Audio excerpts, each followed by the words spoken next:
গফরগাঁওয়ে আধা ঘন্টার ব্যবধানে দুই শিশু নিখোঁজ, পুকুর থেকে একজনের লাশ উদ্ধার।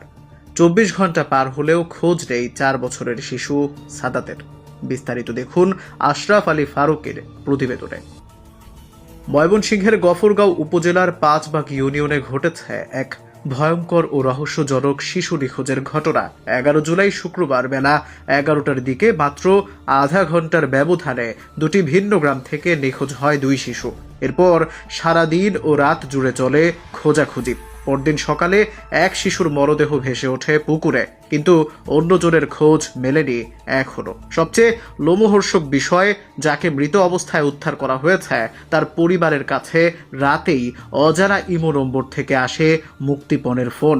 প্রথমে দাবি করা হয় ২০,০০০ টাকা, পরে বাড়িয়ে ১ লাখ। পরিবারের সদস্যরা টাকা দেওয়ার প্রস্তুতি নিতে থাকেন, একই সঙ্গে চেষ্টা চালিয়ে যান শিশুটিকে উদ্ধারের। কিন্তু সব প্রচেষ্টা ব্যর্থ করে দিয়ে সকালে বাড়ি থেকে মাত্র ৩০০ মিটার দূরের একটি পুকুরে পাওয়া যায় শিশুটির নিথর দেহ।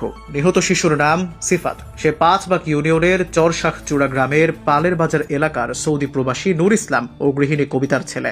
স্থানীয় একটি বিদ্যালয়ের ৪র্থ শ্রেণীর শিক্ষার্থী এবং ৪ ভাই বোনের মধ্যে সে তৃতীয়। নাম্বার পাইছে কারণ ফেসবুকে আমরা পোস্ট দিচ্ছি সবাই যার যার আইডিতে। আব্বুর যে নাম্বারটা আছে এটা আব্বু বাংলাদেশে থাকতে ইউজ করতো, এটা তো ইমু খোলা, আর এখন বর্তমানে আম্মু ইউজ করে।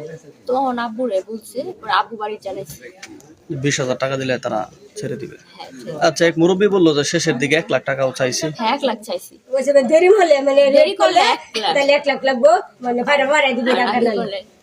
নমস্কার নমস্কার মালিমারার নমস্কার তারা সারা আক্রমণ অনুবারের মানিয়ার নাতি একটা খুশি মূলের তারা আমার সাথে মারিয়া বন্ধের বাড়ির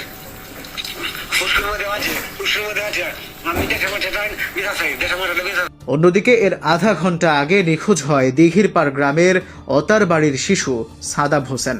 তার বাবা আলামিন আর তার মা আনন্দমোহন কলেজের শিক্ষার্থী। পড়ালেখার কারণে মা ও ছেলে নানা বাড়িতে থাকতেন। সাদাব এখনও নিখোঁজ, তার কোনো খোঁজ মেলেনি। স্থানীয়রা বলছেন এটি নিছক দুর্ঘটনা হতে পারে না, পরিকল্পিতভাবে দুই শিশুকে টার্গেট করে অপহরণ এবং মুক্তিপণ আদায়ের চেষ্টা হয়েছে। এ ঘটনায় সক্রিয় কোনো কিশোর গ্যাং বা শিশু পাচার চক্রের জড়িত থাকার সন্দেহ করছেন তারা। বাংলাদেশ স্কাউটস এয়ার রোভার অঞ্চলের সদস্য মফিজুল হক শাকিল বলেন, একটি পরিবারকে মুক্তিপণের নামে ফাঁদে ফেলে আর শিশুর লাশ মেলে পুকুরে। একই সময়ে অন্য একটি শিশু নিখোঁজ। বিষয়টি নিঃসন্দেহে সংঘবদ্ধ অপরাধ। পাগলা থানার